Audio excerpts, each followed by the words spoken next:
തൃപ്പാദം എന്ന പ്രതിദിന പരിപാടിയിലേക്ക് എല്ലാ മാന്യ ശ്രോതാക്കൾക്കും സ്വാഗതം.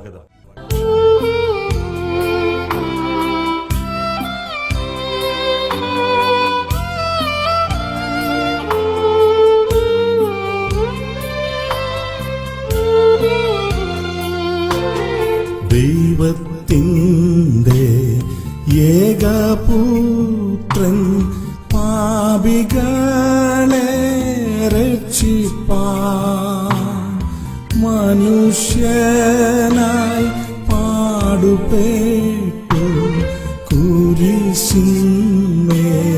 മരിച്ചു. മനുഷ്യനായി പാടുപെട്ടു കുരിശിന്മേൽ മരിച്ചു. ഇത്ര സ്നേഹം, ഇത്ര സ്നേഹം, ഇത്ര സ്നേഹം എരിവാൻ മനുഷ്യരിലെന്തു നന്മ കണ്ടു നീരക്ഷകരാ. മനുഷ്യരിലെന്തു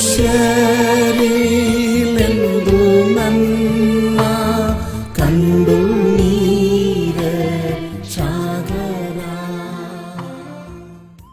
ഇന്ന് നമ്മോട് വചനം സംസാരിക്കുന്നത് സഹോദരൻ സതീഷ് പൂമുഖത്ത്. കർത്താവായ യേശു ക്രിസ്തുവിൻ്റെ പൊന്നുനാമം വാഴ്ത്തപ്പെടുമാറാകട്ടെ. അനുഗ്രഹിക്കപ്പെട്ട ഈ നല്ല ഒരു പ്രഭാതം വലിയവനായ ദൈവം നമുക്ക് തന്നതോർത്ത് ദൈവത്തെ സ്തുതിക്കുന്നു. ഇന്നത്തെ ചിന്തയ്ക്ക് ആധാരമായി അപ്പോസ്തലനായ പൗലോസ് കൊലോസ്യർക്ക് എഴുതിയ ലേഖനം 1-ാം അധ്യായം അതിൻ്റെ 13-ാം വാക്യത്തിൽ നാം ഇങ്ങനെ വായിക്കുന്നു: നമ്മെ ഇരുട്ടിൻ്റെ അധികാരത്തിൽ നിന്ന് വിടുവിച്ച് തൻ്റെ സ്നേഹസ്വരൂപനായ പുത്രൻ്റെ രാജ്യത്തിലാക്കി വയ്ക്കുകയും ചെയ്ത പിതാവിനെ സന്തോഷത്തോടെ സ്തോത്രം ചെയ്യുന്നവരാകണം എന്ന് അപേക്ഷിക്കുന്നു. അപ്പോസ്തലനായ പൗലോസും തീമത്തിയോസും കൊലോസ്യർക്കുള്ള വിശ്വാസികളോട് പറയുന്ന ഒരു വേദഭാഗമാണ് നാം ഇവിടെ വായിച്ച് കേട്ടത്. നമ്മുടെ ജീവിതത്തിലും ഒന്ന് തിരിഞ്ഞു നോക്കുകയാണെങ്കിൽ നമ്മുടെ ജീവിതം എന്ന് പറയുന്നത് അന്ധകാരം നിറഞ്ഞ കൂരിരുട്ടിലായിരുന്നു.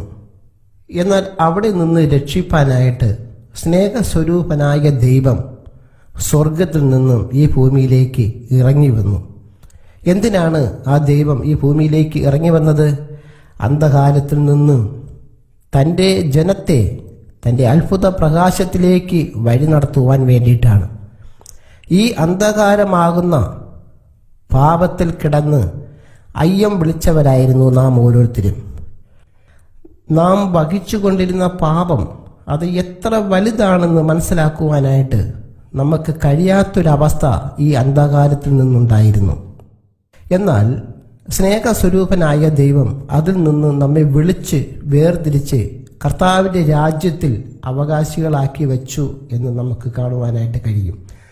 ആ ദൈവത്തിന് നന്ദിയുള്ളവരായി നാം ദിനം തോറും ദൈവത്തിൻ്റെ സന്നിധിയിലായിരിക്കണമെന്ന് ദൈവം നമ്മെക്കുറിച്ച് ആഗ്രഹിക്കുന്നു. അതിനായിട്ട് ജീവിതം ദൈവത്തിനായി സമർപ്പിച്ച എല്ലാവരെയും വലിയവനായ ദൈവം സഹായിക്കുകയും അനുഗ്രഹിക്കുകയും ചെയ്യട്ടെ. എന്നാൽ ഇന്ന് ഈ ലോകത്തിൽ നോക്കുകയാണെങ്കിൽ അനേകം ജീവിതങ്ങൾ പാപത്തിൻ്റെ ആഴത്തിലേക്ക് ഇറങ്ങിച്ചെന്ന് സന്തോഷമില്ലാതെ, സമാധാനമില്ലാതെ, സ്നേഹമില്ലാതെ, ജീവിതം വേണ്ട എന്ന് തന്നെ വച്ചുകൊണ്ട് ഓടുന്ന അനേകം യുവാക്കളെയും യുവതികളെയും സഹോദരന്മാരെയും സഹോദരിമാരെയും കാണുവാനായിട്ട് കഴിയുന്നുണ്ട്. എന്തുകൊണ്ടാണ് ഈ സ്നേഹസ്വരൂപനായ ദൈവത്തെ അവർ കണ്ടെത്തുവാനായിട്ട് കഴിയാതെ പോയത്? ഇത്ര മാത്രമേ ഉള്ളൂ. അവരുടെ ഹൃദയത്തിൽ ദുഷ്ടത നിറഞ്ഞതാണ്. അവരുടെ ഓട്ടം പാപത്തിലാണ്. അവരുടെ ജീവിതം ഈ ലോകത്തിലാണ്. അത് ഈ ലോകം കൊണ്ട് തീർന്നു പോകുന്നതാണ്. അതിൻ്റെ അവസാനം എന്ന് പറയുന്നത് നിത്യ അഗ്നിയാണ്, നിത്യ നരകമാണ്. പ്രിയ സഹോദര സഹോദരി, താങ്കൾക്ക് അതിൽ നിന്നും രക്ഷ പ്രാപിപ്പാനായിട്ട് കഴിയണമെങ്കിൽ കാൽവരി ക്രൂശിൽ നമ്മെ സ്നേഹിച്ച ഒരു ദൈവമുണ്ട്. അത് കർത്താവായ യേശു ക്രിസ്തുവാണ്. ഈ യേശു ക്രിസ്തുവിനെ താങ്കൾ ഉള്ളത്തിൽ സ്വീകരിക്കുകയാണെങ്കിൽ താങ്കളുടെ പാപം എത്ര ഘനമേറിയവ ആണെങ്കിലും അത് ഹിമം പോലെ വെളുപ്പിക്കുവാൻ തക്കവണ്ണം നമ്മുടെ ദൈവം മതിയായവനാണ്. കാൽവരി ക്രൂശിൽ നമ്മുടെ പാവങ്ങളെ വഹിച്ചുകൊണ്ട് നമുക്ക് വേണ്ടി ഇരു കള്ളന്മാരുടെ മധ്യേ ഒരു കള്ളനെ പോലെ, നാം കള്ളനായിരുന്നു എന്നാൽ നമ്മുടെ സകല അകൃത്യങ്ങളും അവൻ വഹിച്ചുകൊണ്ട് കാൽവരി ക്രൂശിൽ നമുക്ക് വേണ്ടി മരിച്ചു പോയ ഒരു ദൈവത്തെ അല്ല നാം സ്വീകരിക്കേണ്ടത്. എന്നാൽ നമ്മുടെ പാവങ്ങളെ ക്ഷമിക്കുവാൻ തക്കവണ്ണം നമുക്ക് വേണ്ടി കാൽവരി ക്രൂശിൽ മരിച്ച ദൈവം, അവൻ മരിച്ച് അടക്കപ്പെട്ട് മൂന്നാം നാൾ തന്നെ ഉയർത്തെഴുന്നേറ്റ് ഇന്നും പിതാവിൻ്റെ വലത്ത് ഭാഗത്ത് നമുക്ക് വേണ്ടി മധ്യസ്ഥനായി ജീവിക്കുന്നു. ഈ ദൈവത്തെ താങ്കൾ ഹൃദയത്തിൽ സ്വീകരിക്കുമെങ്കിൽ താങ്കൾ ഒരു ദൈവ പൈതലാണ്, ദൈവത്തിൻ്റെ അവകാശിയാണ്. അതിനായിട്ട് താങ്കളെ ദൈവകരങ്ങളിൽ സമർപ്പിക്കുക, ദൈവത്തിനായി ജീവിതം ഏൽപ്പിച്ചു കൊടുക്കുക.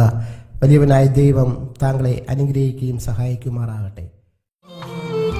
ഇത്ര സ്നേഹം, ഇത്ര സ്നേഹം, ഇത്ര സ്നേഹം ഏറിവാൻ മനുഷ്യരിലെന്തു നന്മ കണ്ടു നീരക്ഷാകരാ. മനുഷ്യരിലെന്തു നന്മ